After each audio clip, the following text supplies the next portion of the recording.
Hello students, कैसे हैं आप लोग। दोस्तों, आज के इस लेक्चर के अंदर बिजनेस स्टडी के अंदर हम चैप्टर नंबर आरबीएससी की बुक का चैप्टर नंबर 13 स्टार्ट कर रहे हैं, जिसका नाम है इंश्योरेंस बीमा। थोड़ा सा लेंदी चैप्टर है ये, लेकिन बहुत ही इंटरेस्टिंग चैप्टर है ये। इंश्योरेंस के बारे में आपकी जो ये चैप्टर है, इसके अंदर जो है काफ़ी सारी थ्योरी है, लेकिन ये थ्योरी बहुत ही प्रैक्टिकल है, क्योंकि आगे बीकॉम में जाकर आपको इंश्योरेंस नाम का एक प्रैक्टिकल चैप्टर भी मिलेगा। फर्स्ट ईयर में भी मिलेगा और फाइनल ईयर में भी इंश्योरेंस नाम की चीज़ आती है और थ्योरी भी आती है इसकी। तो ये बहुत ही इंपॉर्टेंट चैप्टर है आपके, और बड़ा भी है, तो काफ़ी मार्क्स का भी चैप्टर है। तो अभी तो बोर्ड एग्जाम में आपके काम आएगा ही आएगा, इसके अलावा ये पीछा नहीं छोड़ने वाला। मेरा कहने का मतलब है 12th के बाद में चाहे आप बीकॉम करो, बीबीए करो, कुछ भी करो, आपको इंश्योरेंस से रिलेटेड तो चीज़ें पढ़नी ही पड़ेगी। तो इसीलिए ये बहुत ही इम्पोर्टेंट चैप्टर है, पढ़ाई के लिए भी, एज पर एजुकेशन पर्पज़, और आपकी लाइफ के लिए भी।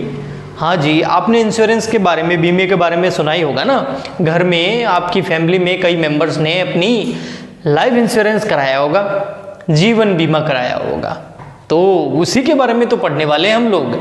इसके अलावा कार इंश्योरेंस, आपकी जो कार है उसका भी इंश्योरेंस कराया हुआ ज़रूर होगा। क्यों कराया होगा, कभी सोचा है? बिल्कुल सोचा आपने। क्यों कराया होगा? ताकि अगर उससे कुछ क्या हो जाए, नुकसान हो जाए, हमको कभी एक्सीडेंट हो जाए, तो फिर क्या हो, उस एक्सीडेंट में जितना भी खर्चा है उसकी भरपाई कौन करे? उसकी भरपाई जो है इंश्योरेंस कंपनी करें। अधिकतर हम एलआईसी से करवाते हैं, या फिर एचडीएफसी, एग्रो वगैरह जो भी प्राइवेट इंश्योरेंस कंपनीज भी हैं, उनसे हम इंश्योरेंस ज़रूर करवाते हैं, ठीक है ना। तो मुझे आप यही बताइए, जो अपन कंटिन्यू अभी सोच रहे थे, ध्यान दीजिए। अगर फॉर एग्जाम्पल आपने कार इंश्योरेंस करवा रखा है, तो पहला मेरा सवाल यही है कि क्यों करवाया है। तो आपका जवाब मुझे पता है यही होगा कि फ्यूचर में कभी भी कोई एक्सीडेंट वगैरह हो जाए, कार को नुकसान पहुंच जाए, या सामने वाले को नुकसान पहुंच जाए, या अंदर बैठे लोगों को नुकसान पहुंच जाए, तो उसकी भरपाई जो है वो कौन करे? इंश्योरेंस कंपनी करे। कार अगर टूट फूट जाए तो उसको सही करके कौन दे? इंश्योरेंस कंपनी करके दे। तो इसके लिए ही आपने क्या कराया है? बीमा कराया है, मतलब इंश्योरेंस कराया है। तो जब आपने बीमा कराया होगा तब क्या हुआ होगा? तब आपने एक इंस्टॉलमेंट पेमेंट करी होगी, कुछ पैसे इंश्योरेंस कंपनी को दिए होंगे। नॉर्मली जो इंश्योरेंस होते हैं, जनरल इंश्योरेंस, जैसे कार का इंश्योरेंस, स्टॉक का इंश्योरेंस, किसी भी एक वस्तु का इंश्योरेंस अगर आप करवाते हैं तो वो 1 से 3 साल के बीच का होता है। तो 1 से 3 साल आपकी गाड़ी जो है वो सिक्योर रहती है, और 1 से 3 साल तक अगर आपकी गाड़ी को कोई नुकसान नहीं होता है तो आपने जो किस्त के पैसे दिए थे वो गए। यही सब होता है, आपको पता है। तो इसको हम इस चैप्टर के अंदर डिटेल में पढ़ेंगे। इसके अलावा इंश्योरेंस से रिलेटेड सबसे पहले मैं आपको पढ़ाऊंगा इसकी जो है शब्दावली। शब्दावली का मतलब कहने का है, एक एक नंबर, 2-2 नंबर के क्वेश्चंस जो है वो यहाँ से बन सकते हैं। काफ़ी सारे टेक्निकल शब्द हैं, तकनीकी शब्द हैं, वो उनको अपन पढ़ेंगे, वो केवल इंश्योरेंस के अंदर ही यूज आते हैं। अगर वो शब्द आपको समझ में आ गए तो उसके बाद हम इसकी डेफिनेशन पढ़ेंगे, फिर इसकी विशेषताएं पढ़ेंगे और चैप्टर के अंदर चले जाएंगे। दोस्तों, हमारे ये जो इंश्योरेंस है, इंश्योरेंस एक्ट बना हुआ है ना, एलआईसी एक्ट बना हुआ है। जो भी इंश्योरेंस है उनसे रिलेटेड सारे रूल्स वही लिखे हुए हैं, उसके बारे में भी हम चर्चा ज़रूर करेंगे। तो सबसे पहले मैं यहाँ पर देखिए बता देता हूँ आपको, ये अपना लेक्चर नंबर कौन सा है? 30। बहुत ही अच्छी बात है, 29 लेक्चर हमने कर लिए हैं, यानी आपके लिए काफ़ी सारा मटेरियल मैंने अपलोड कर लिया है ना। चैप्टर 13 स्टार्ट हो रहा है हमारा, और इस चैप्टर का नाम है बीमा। बीमा का मतलब क्या होता है? इंश्योरेंस। अब हम इंश्योरेंस से रिलेटेड पहले कुछ टर्म्स पढ़ेंगे। टर्म्स मतलब कुछ शब्दावली पढ़ेंगे, कुछ तकनीकी शब्दों को हम समझेंगे यहाँ पर, जिनको कि यहाँ पर यूज़ किया जाता है। तो इन शब्दों के अंदर जो है, देखिए दोस्तों, एक होता है बीमा करता, ठीक है, बीमा करता। बीमा करता कौन है? For example LIC, life insurance corporation. इसकी जगह दूसरी भी कोई कंपनी हो सकती है, HDFC एग्रो हो सकती है, नेशनल इंश्योरेंस हो सकती है, काफ़ी सारी प्राइवेट कंपनीज भी है जो इंश्योरेंस करती है, लेकिन मतलब बीमा करती है, लेकिन अधिकतर बीमा जो हम LIC से कराते हैं ना। तो मान लेते हैं बीमा करता का मतलब क्या हो गया? बीमा करने वाली संस्था, जैसे कि LIC। और एक होता है, ये थोड़ा सा व्यक्ति है मिस्टर, इसको बोलते हैं बीमित। तो बीमित वो होता है जिसके लिए बीमा किया जाता है। ओके, समझ में आया आपको? तो यहाँ देखिए दो चीज़ें हैं, एक तो बीमा करता। बीमा करता क्या मतलब हुआ? बीमा करता का मतलब वह संस्था जो बीमा करती है वो बीमा करता है, जैसे कि LIC। बस इतना लिखते ही 1 नंबर आ जाएगा। बीमित कौन होता है? वह व्यक्ति जिसका बीमा किया जाता है या जिस व्यक्ति की वस्तुओं का बीमा किया जाता है उसे बीमित बोलते हैं। ओके, अच्छा जी, एक चीज़ और इस डायग्राम को कंप्लीट करने से पहले आपको बता देता हूँ, जो बीमा होता है ना, ये वैसे आगे आएगा लेकिन फिर भी टाइप्स ऑफ इंश्योरेंस, बीमा के प्रकार। तो वैसे तो काफ़ी सारे प्रकार हैं, लेकिन मेनली 2 बीमा होता है, एक जीवन बीमा और एक होता है सामान्य बीमा। ठीक है, जीवन बीमा मतलब लाइफ इंश्योरेंस, लाइफ इंश्योरेंस, और ये जनरल इंश्योरेंस। ठीक है, तो जीवन बीमा जो होता है वो व्यक्तियों की लाइफ का किया जाता है, उनके जीवन का किया जाता है ना।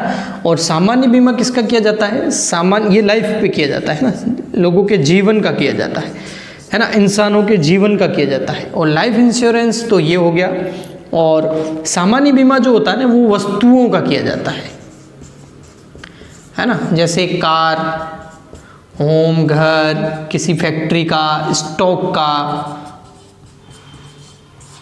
है ना।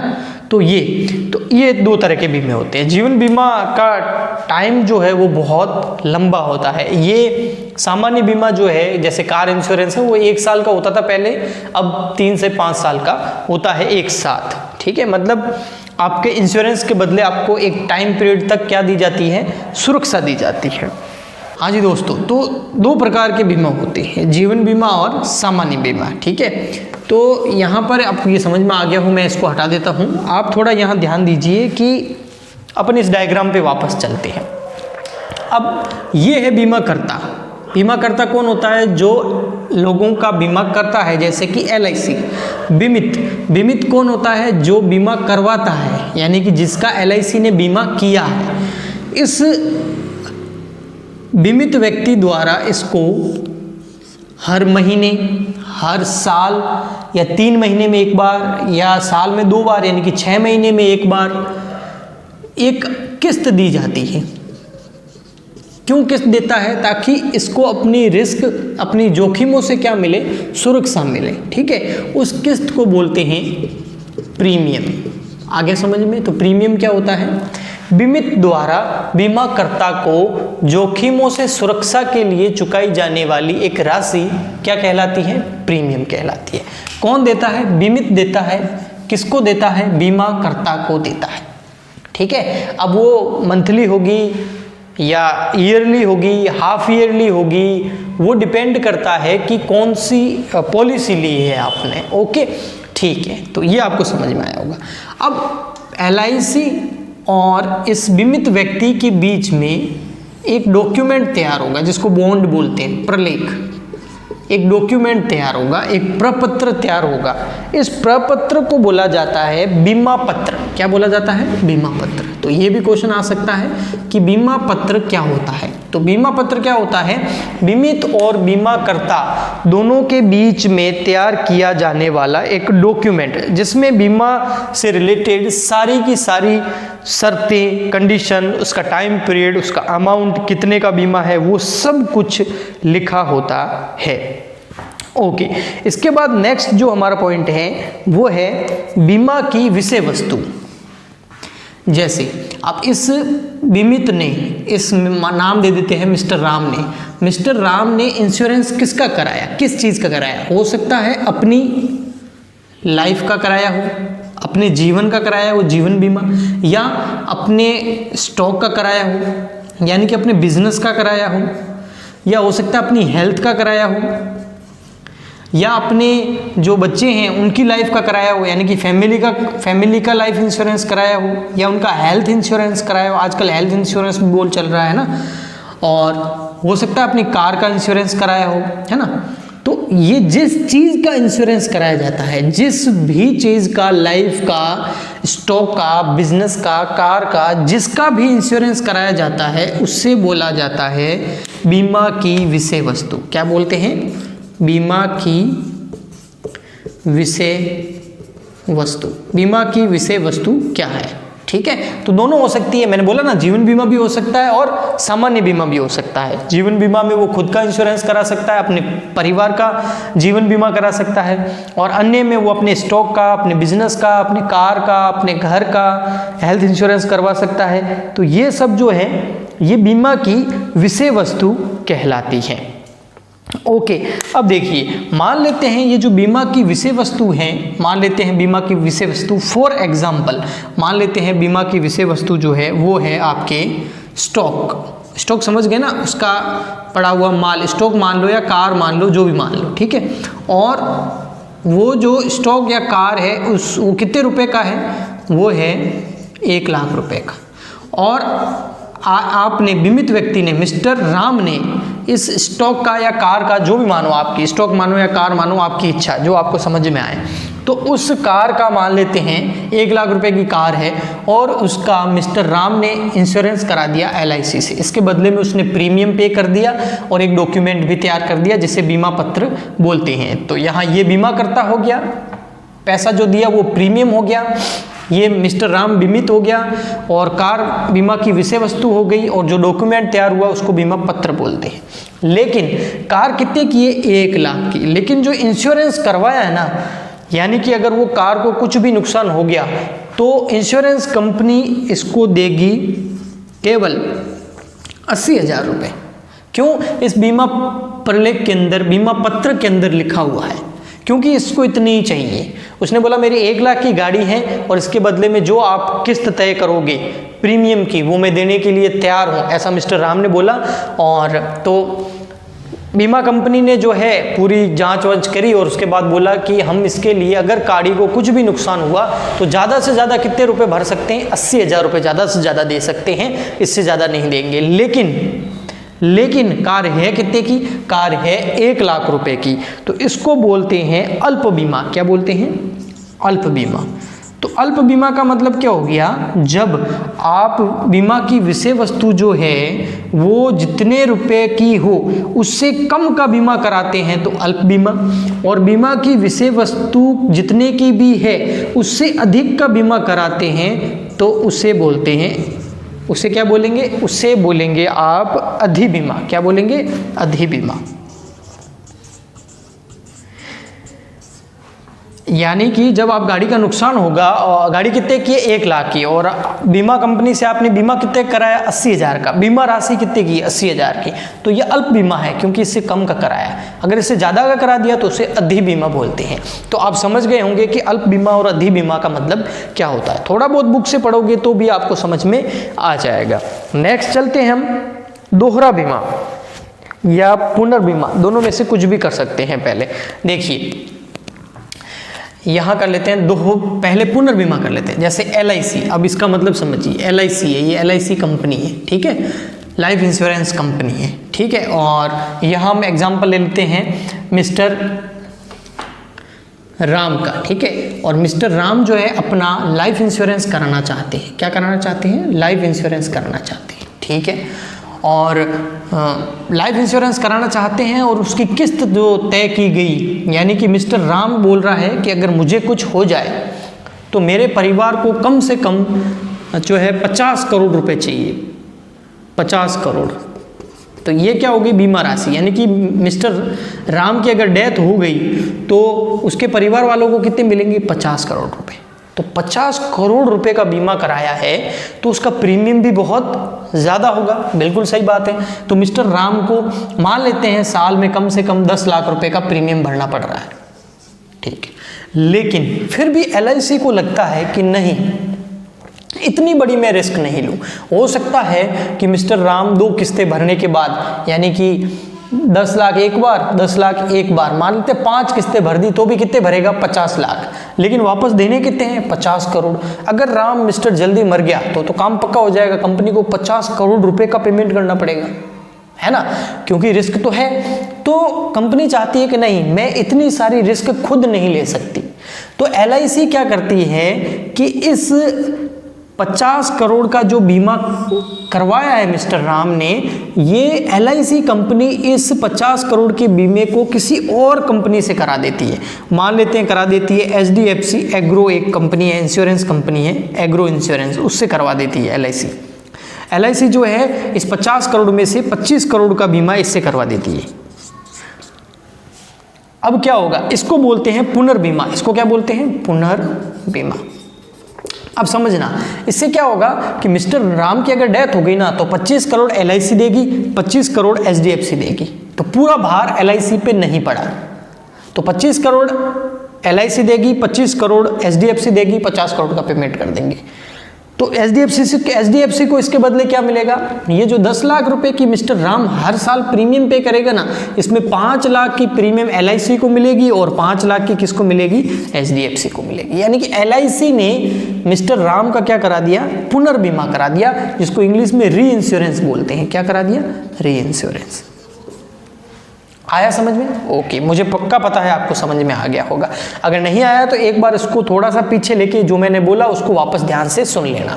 आइए अब आते हैं, अगला हमारा पॉइंट है दोहरा बीमा। क्या है, दोहरा बीमा। दोहरा बीमा क्या होता है, अगर मिस्टर राम, एक तो LIC इसने कहाँ से करा दी अपनी लाइफ इंश्योरेंस, LIC से करा दी, और मिस्टर राम जो है एक और LIC कराना चाहता है और वो LIC अपने लाइफ पे ही कराना चाहता है, अपने लाइफ का जीवन बीमा कराना चाहता है, और वो जीवन बीमा करा देता है किसी अन्य इंश्योरेंस कंपनी से, जैसे नेशनल इंश्योरेंस कंपनी से, नेशनल इंश्योरेंस कंपनी से करा देता है एक और वो जो भी राशि का कराता है, तो अपनी लाइफ का इसने क्या कर दिया, दोहरा बीमा करा दिया। तो इसे ही बोलते हैं दोहरा बीमा।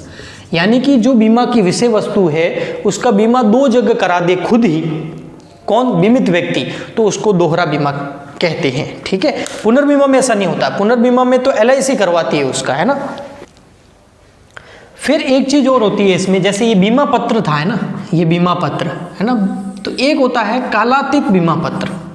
कालातीत बीमा पत्र, कालातीत बीमा पत्र उसको कहते हैं जब मिस्टर राम अपनी जो किस्त हर साल क्या भरता है, प्रीमियम भरता है ना, उस प्रीमियम का भुगतान समय पर न करे, यानी कि उसकी 4-5 प्रीमियम बाकी रह जाए, वो समय पर प्रीमियम भरे नहीं, 1-2 भर दी उसके बाद नहीं भर रहा है, तो उसका जो ये बीमा पत्र है ना, उसको अब बीमा पत्र ना बोल के उसको क्या बोलेंगे, कालातीत बीमा पत्र। तो कालातीत बीमा पत्र उसको बोलते हैं, उसी बीमा पत्र को कालातीत बीमा पत्र बोला जाएगा जब बीमित व्यक्ति प्रीमियम का भुगतान सही समय पर बीमाकर्ता कंपनी को ना करें। ओके, समझ में आया, ठीक है। अब कुछ वर्ड्स और हैं आपके लिए, एक है इंश्योरेंस और एक है एश्योरेंस, ठीक है। एक होता है एश्योरेंस, 2 वर्ड है मैं आपके लिए लिख रहा हूं, एक तो होता है एश्योरेंस, एश्योरेंस इस बीमा में यूज आता है ये वर्ड, और एक होता है इंश्योरेंस, ठीक है। एश्योरेंस और इंश्योरेंस 2 शब्द है, ठीक है। तो अब एश्योरेंस जो है ना, वो जीवन बीमा का होता है, क्योंकि इसमें अगर उस व्यक्ति को कुछ हो गया, उसकी लाइफ उम्र भर गया, तो उसको पैसे कितने देने हैं, बीमा राशि इसमें पहले से ही तय होती है। बीमा राशि जो है ना, वो पहले से ही तय होती है। जीवन बीमा में बीमा राशि पहले से ही तय होती है। जिस टाइम बीमा करते हैं ना, उस टाइम डॉक्यूमेंट में लिख देते हैं कि मिस्टर राम मरेगा तो कितने देने हैं, उसको 50 करोड़ रुपए देने हैं, बस पहले से ही क्या है, तय है। तो इसको एश्योरेंस बोलते हैं। एक होता है इंश्योरेंस, और ये जीवन बीमा का नहीं होता है, ये सामान्य बीमा का होता है। अब सामान्य बीमा में, यानी कि जनरल इंश्योरेंस में, बीमा राशि पहले से तय नहीं होती है। बीमा राशि जो है वो पहले से तय नहीं होती, क्यों तय नहीं होती पहले से? क्योंकि कितना नुकसान होगा वो पहले से थोड़ी बता सकते हैं। एक्सीडेंट होने से पहले बता सकते हैं क्या कि गाड़ी का कितना नुकसान होगा? गोदाम में आग लगने से पहले बता सकते हैं कि नुकसान कितना होगा। हो सकता है कुछ माल बचा ले, है ना, तो वो हानि कितनी होगी वो पहले से पता नहीं होता है। इसीलिए जीवन बीमा के अंदर जो वर्ड यूज किया जाता है उसको इंश्योरेंस बोलते हैं। सामान्य बीमा में जो वर्ड यूज किया जाता है उसको इंश्योरेंस बोलते हैं, क्योंकि इसमें हानि कितनी होगी वो हानि होने से पहले नहीं बता सकते। लेकिन जीवन बीमा के अंदर वो मरेगा तब कितने रुपए मिलेंगे वो पहले से ही बता सकते हैं। तो इसलिए यहाँ पर एश्योरेंस वर्ड यूज होता है और यहाँ पर इंश्योरेंस वर्ड यूज होता है। दोस्तों ये इसकी बहुत ही इंपॉर्टेंट शब्दावली थी। इस वीडियो को मैं कह रहा हूँ आपको कम से कम आप 2 या 3 बार इसको डाउनलोड कर लें। सबसे पहले क्या कर लें, इस वीडियो को डाउनलोड कर लें। YouTube में भी वीडियोस डाउनलोड होते हैं, पता है, नीचे एक ऑप्शन होगा डाउनलोड का, उस पर क्लिक करें, वीडियो डाउनलोड हो जाएगा। अब जो है ना, आप इसको कम से कम 2-3 बार सुने, इसको देखें, तो आपको ये सारे वर्ड्स है ना ये समझ में आ जाएंगे, क्योंकि इतने सारे वर्ड्स हैं। तो इसमें से छोटे छोटे क्वेश्चन बनने के चांसेस बहुत ज़्यादा है। और एक तो ये, और दूसरा, अगर ये वर्ड्स आपको समझ में आ गए ना तो अब इसके अंदर आगे की थ्योरी भी आपको समझ में आएगी, क्योंकि थ्योरी में ये वर्ड्स कहीं ना कहीं यूज आने ही हैं, क्योंकि अपन आगे बीमा की थ्योरी पढ़ने वाले हैं। तो बीमा की शब्दावली तो आपको पता होनी चाहिए ना। जैसे अकाउंट से रिलेटेड आपको कुछ पता ही नहीं है, अकाउंट से रिलेटेड कोई शब्दावली आपको पता ही नहीं है। डेटर क्या होता है, क्रेडिटर क्या होता है, आपको कुछ पता ही नहीं है ना। स्टॉक क्या होता है, माल क्या होता है ना, वो कुछ पता ही नहीं। एसेट कौन सी, लायबिलिटी कौन सी, तो आप अकाउंट समझ सकते हैं क्या? नहीं समझ सकते ना। सेम, जब तक ये वर्ड समझ में नहीं आएंगे आपको जो मैं आगे पढ़ाऊंगा वो समझ में नहीं आएगा। इसलिए इस वीडियो को आप ध्यान से सुने और समझें, और कुछ भी प्रॉब्लम हो तो नीचे कमेंट करके बताएं। हम नेक्स्ट वीडियो के अंदर आगे इस चैप्टर को और बढ़ाएंगे। तब तक के लिए गुड बाय, थैंक यू। लेकिन जाने से पहले वही, सबसे पहले लाइक करें और फिर शेयर करें, ज़्यादा से ज़्यादा शेयर करें। जितना व्यू आएंगे उतने ही आपके लिए फैसिलिटीज़ और स्टडी जो है वो बढ़ती जाएगी, टाइम पीरियड भी बढ़ाता जाऊँगा। तो मिलते हैं नेक्स्ट वीडियो में, तब तक के लिए गुड बाय, थैंक यू।